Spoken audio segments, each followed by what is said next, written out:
Hi there everybody and welcome back to another video on the Toon Review YouTube channel, where this morning we've heard some massive news which could have an impact on the redevelopment of St James's Park, which is really good news, but we'll come on to that in a second. Other news as well, that Kieran Trippier has done an interview with Rio Ferdinand in the past couple of days, and there's some interesting stuff in there, so we'll take a look at that as well.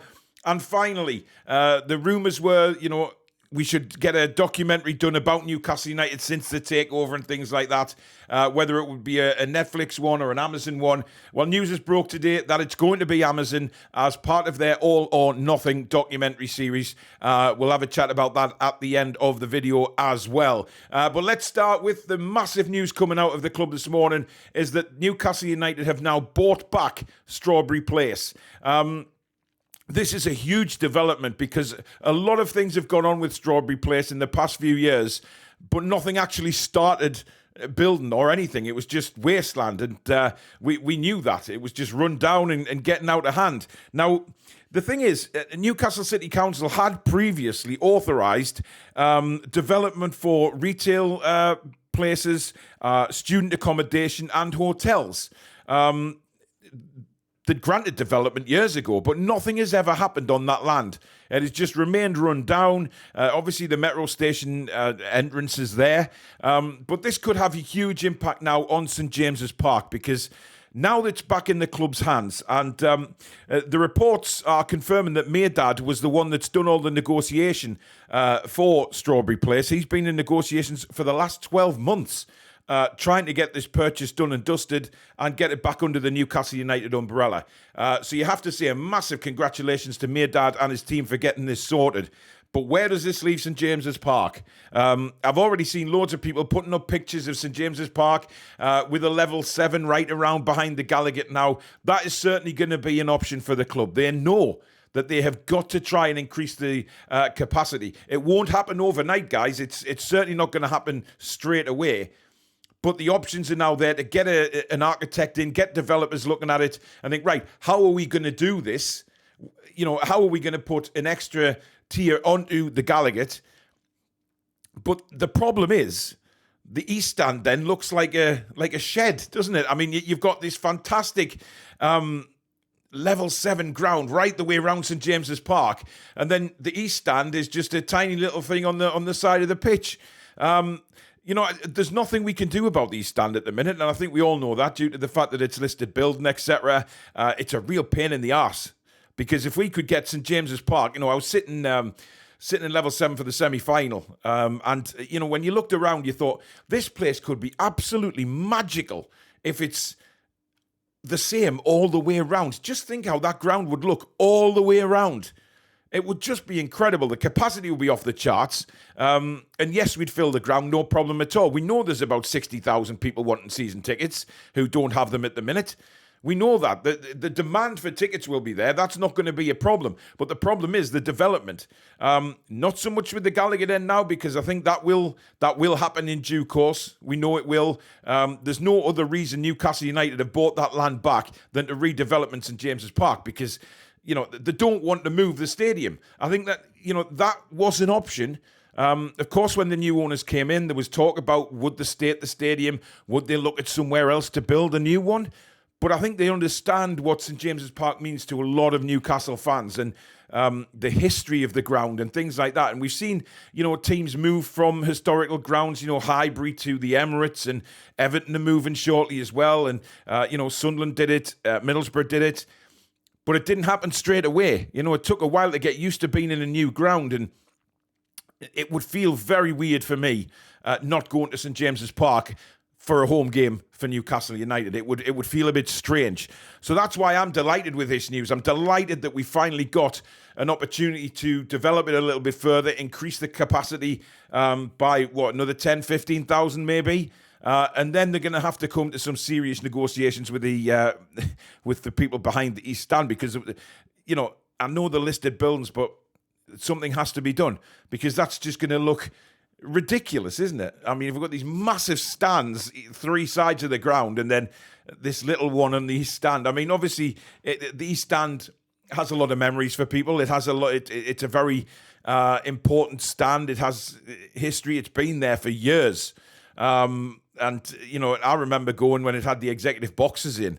That was the kind of main stand, if you like. And, so it'd be a shame to see it go. But I hope in some course over the future they can maybe develop it with the agreement of the council and obviously people living around the area, because they don't want to move. They simply don't want to move. But let me know in the comments what you think about the news. Is it really good news? What do you think Newcastle United will now do with Strawberry Place? Is it the expansion of St James's Park that they've been looking at for the last 12 months when obviously my dad has been negotiating? So let me know in the comments below. Are you excited to see what will happen now? Now, Kieran Trippier, as I mentioned in the start there, he's been talking to Rio Ferdinand on his YouTube channel, and he's had quite a few things to say, to be honest. Certainly about the ex-manager, also some certain players. Now, he did start with saying that he confirmed that the toughest player that he plays against every day in training is Joe Linton. Now, you can understand that because Eddie Howe has already confirmed how hard Big Joe works in training and how impressed he's been with his attitude, both on and off the pitch. And I think, Kieran Trippier coming out and saying that will only give Joe Linton a massive boost with his captain coming out and praising him like that. I think it's fantastic. Also, he said Declan Rice was better than Casemiro. And of course, Declan Rice played against us at the weekend and had an absolutely brilliant game. But obviously, Kieran's played with Declan at England level as well.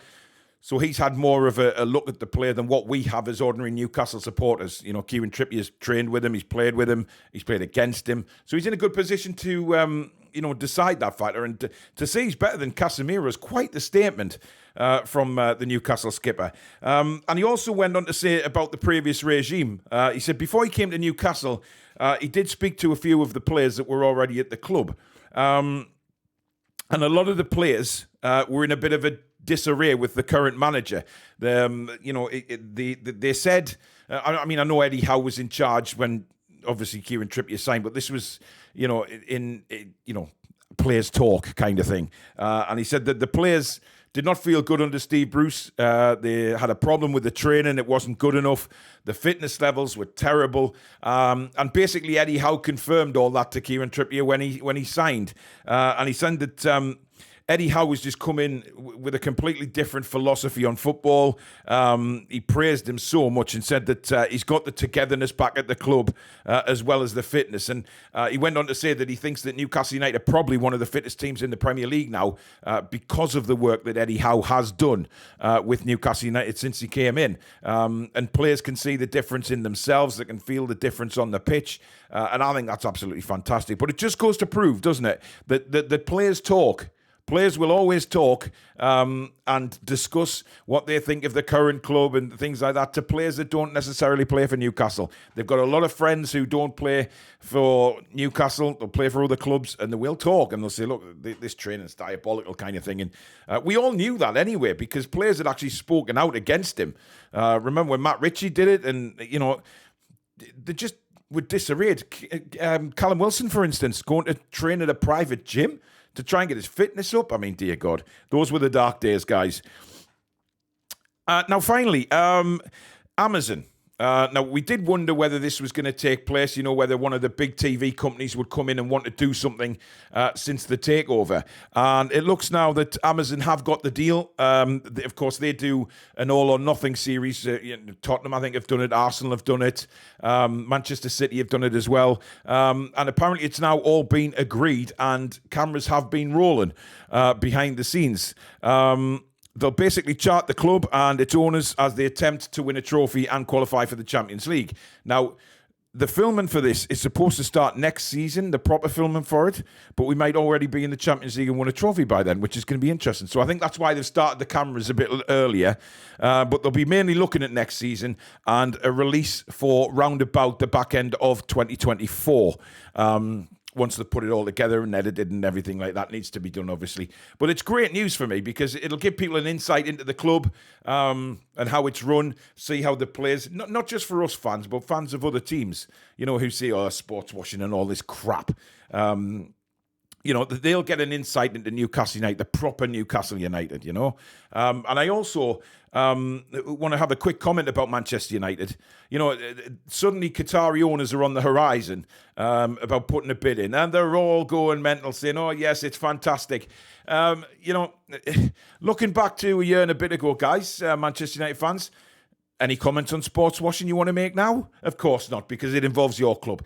Nothing was to do with politics, with our takeover, with fans. It was all to do with jealousy. Jealousy that they did not have money, etc., to spend, and we did. And we were not welcome in the top 6. That is all it was about. End of story. Nobody can tell me any different. It's just hypocritical. Now that suddenly Qatari owners are looking at buying the club, Man United fans are thinking what a wonderful thing this is. Pathetic hypocrisy. So have a word with yourselves. But there you go, guys. That is the big news from today. And as usual, let me know in the comments below what you think of that news about Newcastle United buying back Strawberry Place. What do you think they're going to do with it? How long do you think it's going to take? Let me know in the comments. And also, what do you think of Trippier's interview with Ferdinand? Very interesting comments made. And of course, Amazon with their All or Nothing series. But if you have enjoyed the video, guys, as usual, please do hit that like button. It really means so much to the channel and helps with us on the search results on YouTube. And if you're new to the channel and like what you see, come and join the community. Hit that subscribe button. It is free to do so. And also the notification bell, which will let you know when we go live. We upload a video or we schedule a show so you don't miss anything on the Toon Review. But that's it for today, guys. Enjoy the rest of your Wednesday, and we'll see you very, very soon. Take care.